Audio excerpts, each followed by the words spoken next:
অনেকে আজকাল কষ্টের কাজ করেন, বিশেষ করে বড় দিনে এই মশলাটি জানা জরুরি। কষ্টের কাজ করেন, রৌদ্রে কাজ করেন, তাপে কাজ করেন, বাইরে কাজ করতে হয়, ছাদের ওপর কাজ করতে হয়, ছোটাছুটি দৌড়াদৌড়ি করতে হয়, ভারী বোঝা উঠাইতে হয়, নামাইতে হয়, লোডিং আনলোডিংয়ের কাজ করতে হয়। অনেকে অনেক জায়গায় কাজ করে, আল্লাহ পাক তাদের আসান করে। যারা মমিন এবং রোজাদার, আল্লাহ ওদের যেন আসান করে। বেরোজাদারের জন্য দোয়া করে লাভ কি, ওদের জন্য হেদায়েত তো আল্লাহ ওদের হেদায়েত করুন। ভাই কথা হলো যে যেসব মুসলিম ভাইরা কষ্টের কাজ করে রোজা রাখার চেষ্টা করে কিন্তু কষ্টের কাজ নসিবে পড়ে গেছে, আল্লাহ ওদের যেন মুশকিল আসান করেন এবং তাদেরকে এই ফরজ আদায়ের জন্য তৌফিক দান করেন। এই সম্পর্কে আল্লামা ইবনে উসাইমিন রহমতুল্লাহ আলাইহ সৌদি আরবের এই বিংশ শতাব্দীর সবচাইতে বড় আলেম দুইজন, এই দুইজনের একজন তিনি। তার কিছু দর্শে হাজির হয়েছি আমি এক সময়, আজকে থেকে 20-22 বছর আগে, ওনাইজা আল কাসিমে তার বিশাল জামে মসজিদে মাগরিব থেকে শুরু করে, মাগরিব পর থেকে শুরু করে রাত্রি 10টা পর্যন্ত তার ধারাবাহিক দর্শ চলত বিভিন্ন সাবজেক্টের, কোরআনে তাফসীর, হাদিস, ফিকহ। আর ওতে 500-র মতো ছাত্র সারা বিশ্বের বিভিন্ন দেশ থেকে এসে থাকতো, তারা লেখাপড়া করতো এবং তাদের খাওয়া এবং থাকার ব্যবস্থা থাকতো। এরকম ভালো সুন্দর একটা ব্যবস্থা ছিল ওনার দার্সে বসার জন্য। তো উনি এই ফতোয়াটি উল্লেখ করেছেন। তাকে জিজ্ঞাসা করেছেন, মা রায়ু ফাজিলাতিকুম ফিমান আমালুহু শাক, সম্মানিত শেখের মত কি ওই ব্যক্তি সম্পর্কে যার কাজ হচ্ছে কষ্টের, রমজানে কষ্টের কাজ করতে হয়, ওয়ায়াসআবু আলাইহিস সিয়াম, আর তাকে রোজা রাখতে কষ্ট হয়। কষ্টের কাজের কারণে, রৌদ্রের কাজের কারণে, বড়দিনে বাইরে রৌদ্রে বা কষ্টের কাজের কারণে রোজা রাখা তার জন্য বড়ই কঠিন হয়ে যায়। হাল ইয়াজুজু লাহুল ফিতর, তার জন্য কি রোজা ছাড়া জায়েজ? এই অজুহাতে অধিকাংশ মুসলিমের আজকাল রোজা রাখে না। ভালো করে খবর নিয়ে দেখলে, আমি বেশ কিছু খবর রাখছি, আমাদের দেশের মানুষরা সুবহানাল্লাহ মুসলিম ছোট দিনে হয়তো রোজা রাখতো, আজকাল বড় দিনে রোজা রাখে না, বাইরে কাজ করে রোজা রাখে না, এরা ক্লিন কোম্পানিতে কাজ করে রোজা রাখে না, বা বিল্ডিং কনস্ট্রাকশন কাজ করে রোজা রাখে না এরা। অনেকে হয়তো আল্লাহকে ভয় করে কিন্তু মনে করে যে এত বড় দিন আর রোদ্রে এত কঠিন ভারী কাজ করতে হয়, রোজা রাখতে পারবো না, মুশকিল অবশ্যই আছে।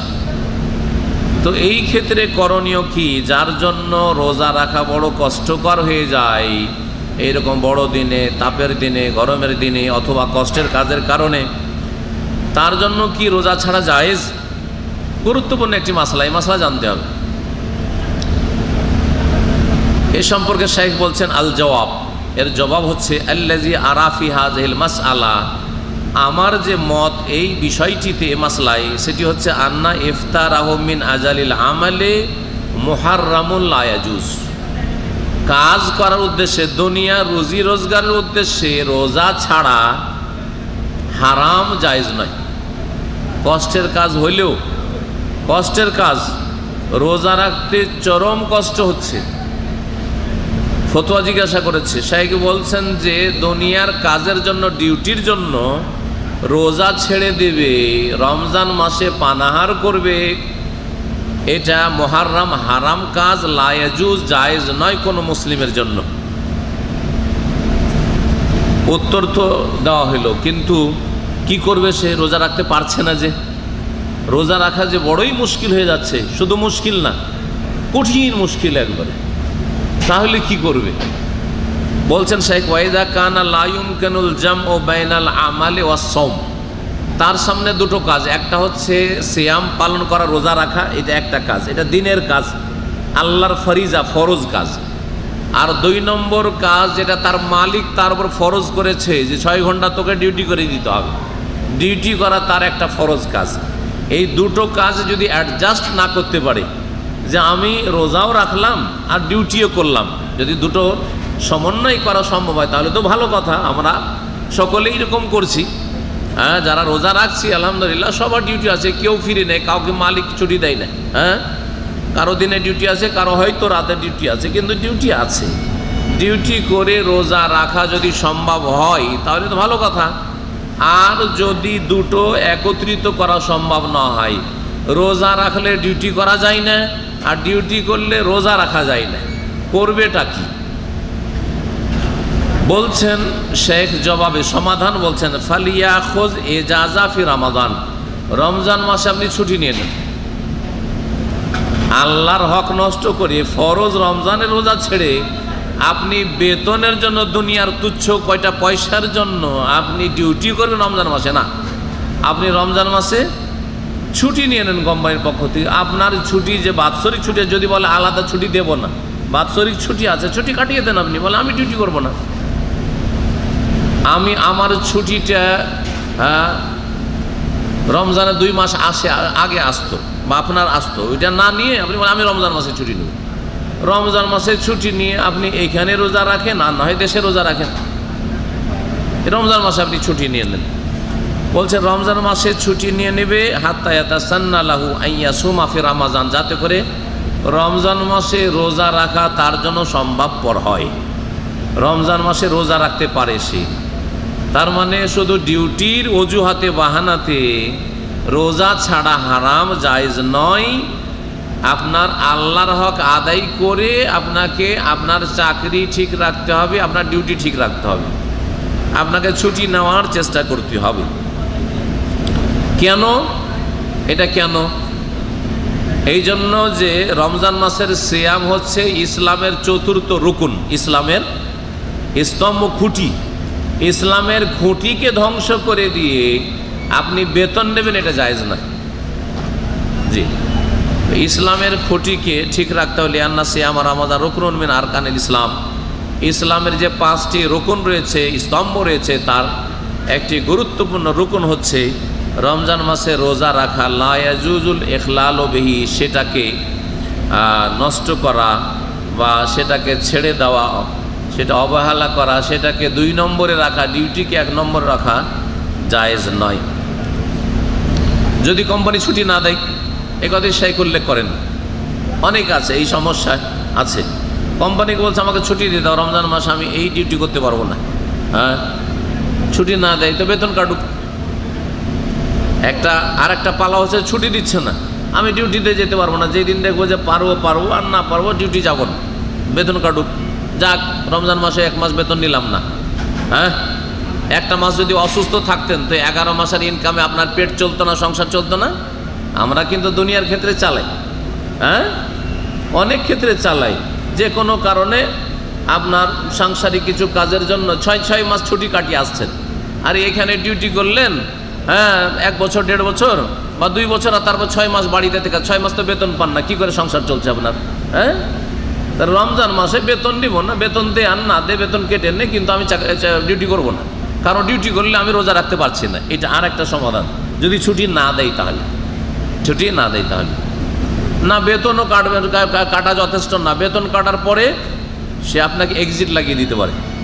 হ্যাঁ, এক্সিট লাগিয়ে দিতে পারে। এরকম যদি হয় বিদেশি চাকরি, এসব এক্সিট লাগার ভয় আছে। ওই দেশের চাকরি নয় যে ও চাকরি হয়ে গেছে তখন আর সরকারি চাকরি কেউ খেতে পারবে না, তাই না, সহজে।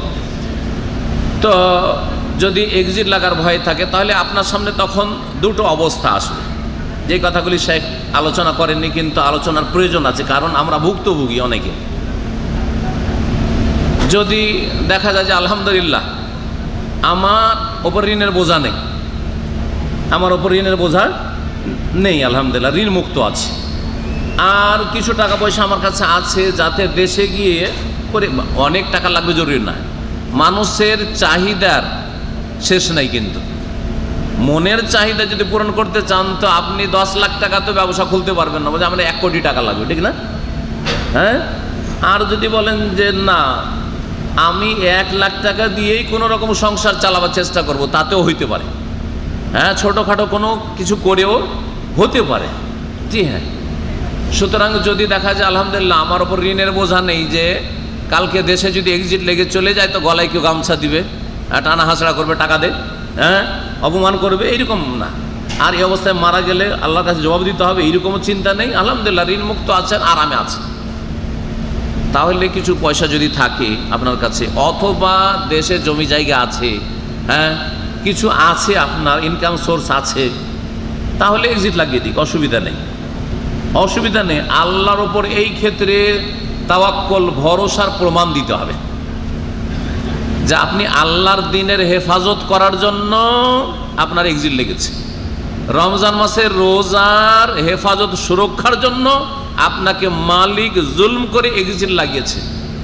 এই ভরসা যদি আল্লাহকে দেখিয়ে দিতে পারেন, বোঝা গেছে, তাহলে শুনে রাখবেন, মান তারাকা শাইআন লিল্লাহ, কেউ যদি আল্লাহর সন্তুষ্টির জন্য কোনো কিছু পরিত্যাগ করে, ছেড়ে দেয়, চাকরিকে ছেড়ে দিল, লাগা এক্সিট লাগাবি, লাগা কিসের জন্য? লিল্লাহ, আল্লাহর জন্য, আল্লাহর ফরজ রমজানের রোজা আদায় করার জন্য। রোজা আদায় করতে গিয়ে ডিউটি করতে পারিনি, তাই এক্সিট লেগেছে, আল্লাহর জন্য সে তার চাকরি ছুটলো। আওয়াদাহুল্লাহু খায়রাম মিন, আল্লাহ তাকে ওর চাইতে ভালো ব্যবস্থা দিবেন, এতে কোনো সন্দেহ নেই। আল্লাহকে ওর চাইতে ভালো ব্যবস্থা, আপনি কল্পনা করতে পারেন না যে এইখানে চাকরি করেও টাকা পয়সা হয়তো বাঁচাতে পারছিলেন না, আর দেশে গিয়ে অনেক সুখী। আপনি মনে করবেন না যে বিদেশে থাকলে সুখী, আমাদের চাইতে অনেকে দেশে থেকে হালাল রুজিতে সুখী আছে।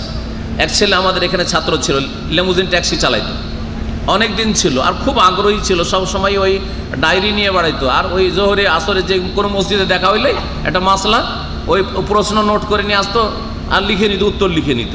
বক্তব্য শুনতে আসতো, সপ্তাহে একদিন আসতো কমপক্ষে, আবার দুদিন আসতো, আসার পরে লিখতো, নোট করতো, পয়েন্ট নোট করতো, এইরকম আগ্রহী ছিল। অথচ ট্যাক্সি চালাইতো, লেমুজিনের চাকা গলিত পয়সায়। যারা ট্যাক্সি চালায় ওরা সময় দিতে চায় না, ইল্লা মাশাআল্লাহ অল্প কিছু লোকেরা আছে, অল্প কিছু ভাইয়েরা আছে। অনেকে গাড়িতে শোনে, কিন্তু গাড়িকে বন্ধ করে, চাকা বন্ধ করে দিয়ে সেন্টারে এসে বা ইফতার ক্যাম্পে 1 ঘন্টা বসে শুনবে, এইরকম ইমান অল্প কিছু লোকের আছে, নেই? জি হ্যাঁ। তো ওই ভাই ওইভাবে থাকতো, তারপরে এখান থেকে যে কোনো কারণে দেশে চলে গেল, বিয়ে শাদী করলো, তারপরে দেশেও মানে পোষাইতে পারলো না, কুয়েতে আসলো, যোগাযোগ ছিল, তারপরে কুয়েতে এসেও যোগাযোগ ছিল, দেশ থেকে যোগাযোগ ছিল, আমার সাথে টেলিফোন করতো। কুয়েতে বেশ কিছু ছেলেদেরকে নিয়ে আসলো, আত্মীয় স্বজন, কিন্তু নিয়ে আসার পরে তারা সাকসেস হলো না, বদমাইশি করলো, এক্সিট লাগলো, সবার টাকা তাকে দিতে হইল। হ্যাঁ, মানে ক্ষয়ক্ষতি এত হইল। কুয়েতে কয়েক বছর চাকরি করে 1 পয়সাও দেশে নিয়ে যেতে পারেনি, বিদেশে থাকলো, ক্ষতিগ্রস্তই থাকলো। দেশে গিয়ে আলহামদুলিল্লাহ পরে ব্যবসা বাণিজ্য শুরু করলো, তারপরে কয়েকটা গাড়ির মালিক, আলহামদুলিল্লাহ কয়েকটা ট্রাকের মালিক। এখন দেশে ইনকাম করে ট্রাকের মালিক, হ্যাঁ টাউনে বাড়ি করেছে। তো কখন যে কার রিজিক খুলে যায় আর কোন দেশে খুলে আল্লাহ ছাড়া কেউ জানে না। সৌদি আরবে শুধু রিজিক খুলবে জরুরি নয়, হ্যাঁ, আর কুয়েতে থাকলেই শুধু রিজিক খুলে যাবে, হ্যাঁ, যে একদিন আরে অনেক টাকা বাংলাদেশি, না না না, যেখানে আল্লাহ রুজি খোলা ফয়সালা করেছেন ওখানেই খুলবে, আপনার রুজির দরজা ফুল প্রশস্ত হবে আর আকাশ থেকে রুজি নামবে। সুতরাং আল্লাহকে ভরসা করে রোজার হেফাজতের জন্য চাকরি যদি ছুটে যাও, এই ভরসা করে। তবে হ্যাঁ, ঋণের বোঝা যাতে না থাকে, জি, আর একেবারে অসহায় না থাকেন যে বাড়ি গেলে স্ত্রীকে কাপড়ের ব্যবস্থা দিতে পারবো না, ছেলে মেয়েকে খেতে দিতে পারবো না, কোনো রকম একেবারে খালি হাত, আর দেশের জমি জায়গা নেই, ভিটে মাটিটা শুধু আছে। যদি এইরকম পরিস্থিতি হয়, তাহলে সেই ক্ষেত্রে হয়তো আপনার ওজর হইতে পারে। আল্লাহকে ভয় করবেন এবং যথাসাধ্য রোজা আদায় করার চেষ্টা করবেন। যদি না পারেন তো আল্লাহর কাছে গুনাহ খাতার মাপ চাইবেন। তারপরে আমি বলছি না যে এইরকম লোকের জন্য জায়েজ, এইরকম পরিস্থিতি আল্লাহ না করে। কোনো মুমিন বান্দার, মুসলিম বান্দার, যেই ব্যক্তি ফরজ অজেবের হেফাজত করে, হারাম নাজাজ থেকে বাঁচার চেষ্টা করে, তার যেন এইরকম পরিস্থিতি না হয়। আল্লাহ পাক আমাদের সব দিক থেকে যেন হেফাজত করেন, রুজিতে যেন বরকত দান করেন, ভালো মালিক আমাদেরকে দান করেন। আল্লাহ পাক রব্বুল জালেম মালিক থেকে আল্লাহ পাক আমাদের হেফাজত করেন। আল্লাহ পাক রব্বুল আলামিন আমাদের দিন দুনিয়া যেন সুখ দান করেন এবং রমজানের রোজার হেফাজতের আল্লাহ পাক যেন তৌফিক দান করেন। তো এই মাসলাটি এই জন্য বললাম যে অনেক লোকেরা আজকাল রোজা ছেড়ে দিচ্ছে শুধু গরমের কারণে, একটু কষ্টের কাজের কারণে, কষ্ট হবে, পিপাসা লাগবে।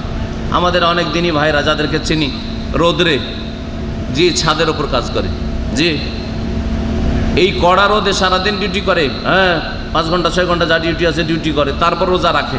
মাঝে মাঝে বলে সাহেব আজকে মুখ শুকিয়ে গেছে, কথা বেরোচ্ছে না, মুখে ফেনা আসে, যে মানে যে থুথু আসে না, আমাকে বলে, জি হ্যাঁ, তারপর রোজা রাখে। তো মানুষের ওপর এত কঠিন কোনো ফরজ আল্লাহ ফরজ করেননি যাতে মানুষ মারা যাবে, যে রোজা রাখলে মারা যাবে। তবে যদি এমন কোনো কঠিন কাজ হয় তো সেই ক্ষেত্রে সমাধান বললাম আশা করি ওইভাবে আপনি আপনার রোজার হেফাজতের চেষ্টা করবেন। আল্লাহ পাক যেন তৌফিক দান করেন।